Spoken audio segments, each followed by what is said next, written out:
Good morning, everyone. Welcome to Backyard Musings, broadcasting live from Apple Valley. I'm Steve. I'm Scott. Thank you for joining us today. We had a lively discussion yesterday, and we're back even keeled today. Yeah, friends again. Electric vehicle batteries used under typical driving conditions, such as navigating heavy traffic, taking long highway trips, making short city drives, and spending long periods parked, may last about 30% longer than previously estimated, based on how they tested the batteries before. This finding comes from a new study conducted by researchers at the SLAC, the Stanford Battery Center, a collaboration between Stanford University's Precourt Institute for Energy and SLAC National Accelerator Laboratory. The results suggest that EV owners might not need to replace their costly battery packs or purchase new vehicles as soon as they thought. Would you like to know more? Yeah. So what are you doing? Are you thinking? Is the dealer, like, I'm just going to throw a name out there, Tesla or Ford? Are they telling you that you're going to need to replace these batteries at the cost of what? Probably thousands of dollars, right? For a battery? No. I'm not just talking about the battery. I'm talking about the labor to take it in and take it out and put it in. When I bought my first one, they told me it would last 8,000 cycles, and they said a cycle was plug-in. So 8,000 charges. Yes. Whether you charge for 5 minutes or 5 hours, doesn't matter. Of the plug-in, 8,000 cycles. And so I was like, okay, if I'm charging it every other day, blah, blah, blah. I did the math because I've got some calculus in me from when I was in university. And so I figured it out that it would last 8 years, 7, 8 years. And the average time to own a car is what? Probably about 5 years, 6 years, probably. Well, some people, the truck that I gave my father-in-law, I love my father-in-law, by the way, if you're watching, Dad.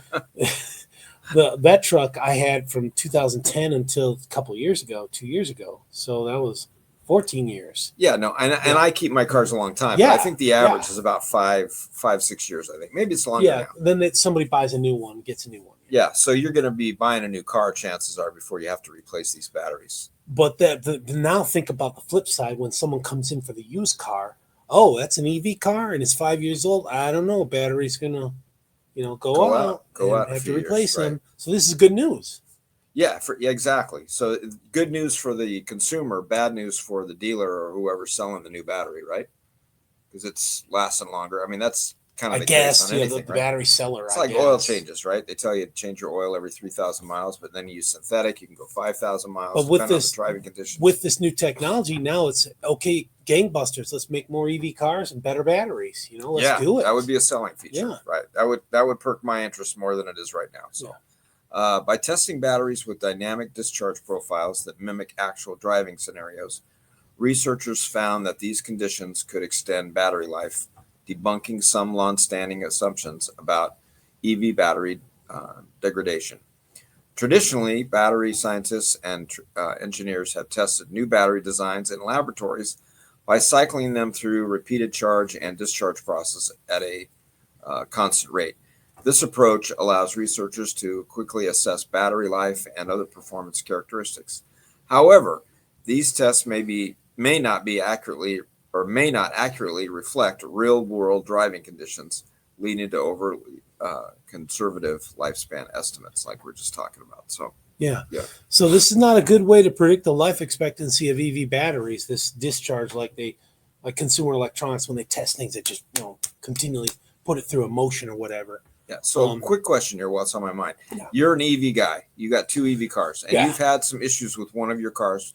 To be remain nameless, but it starts with the letter F. Yes. And so, from your perspective, would it be better that they're trying to get batteries that last longer, or quicker ways to charge those batteries and more efficient ways? I would like both. Both. Okay. Yeah. So the problem with the vehicle that shall be renamed unnamed. Yeah. That was the charging port. We'll just say car F.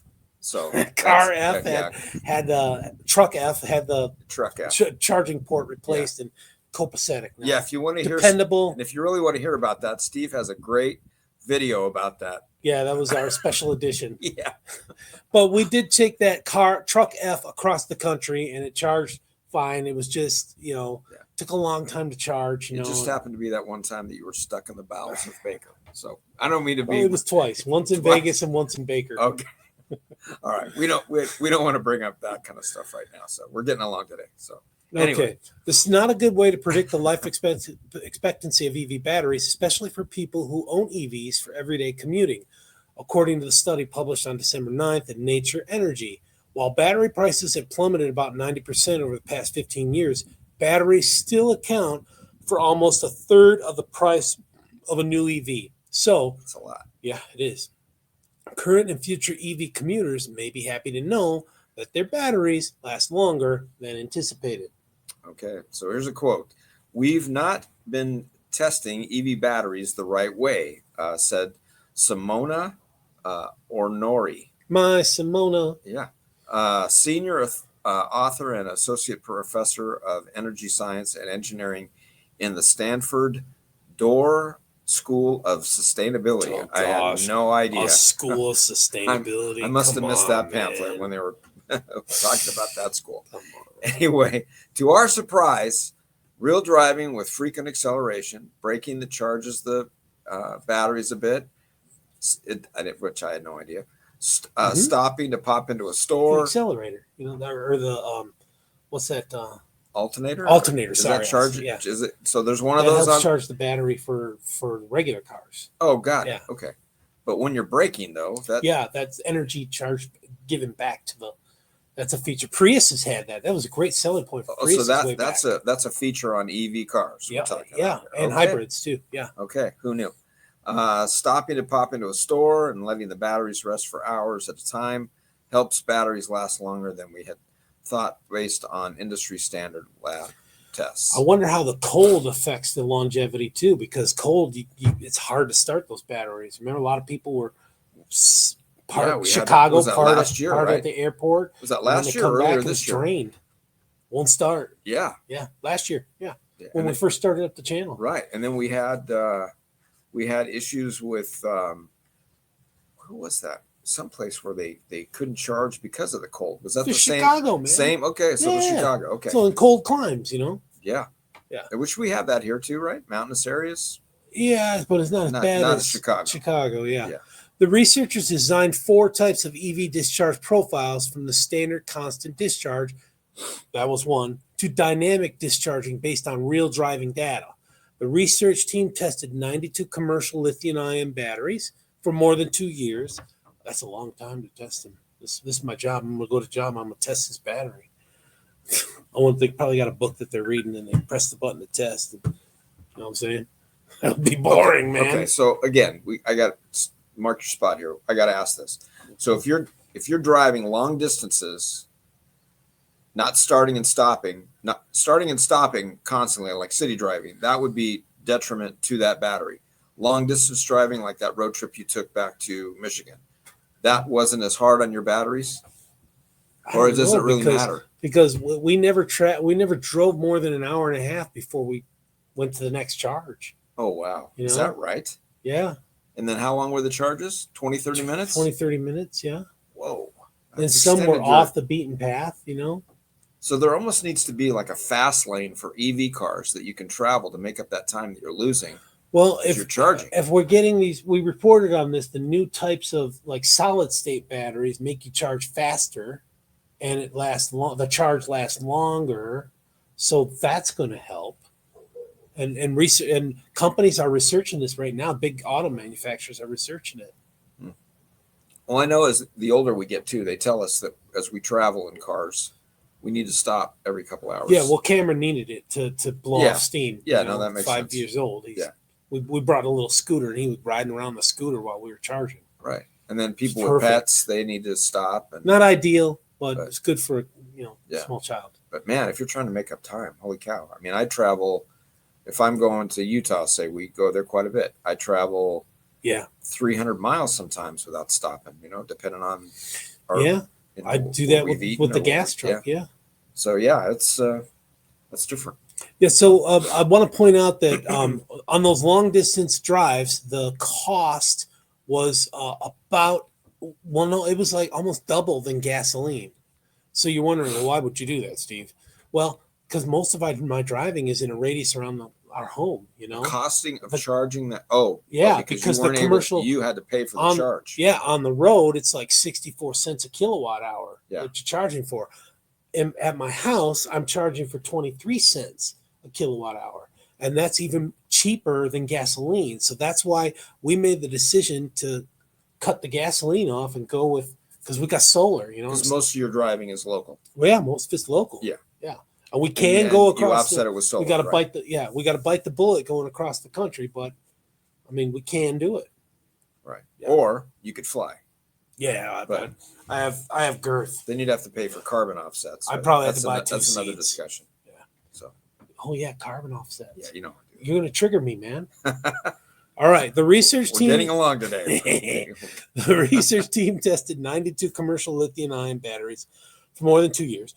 In the end, the more realistically the profiles reflected actual driving behavior, the higher EV life expectancy climbed. Several factors contribute to the unexpected longevity, the study finds. A machine learning algorithm trained on all the data the team collected helped tease out the impacts of dynamic discharge profiles on battery degradation.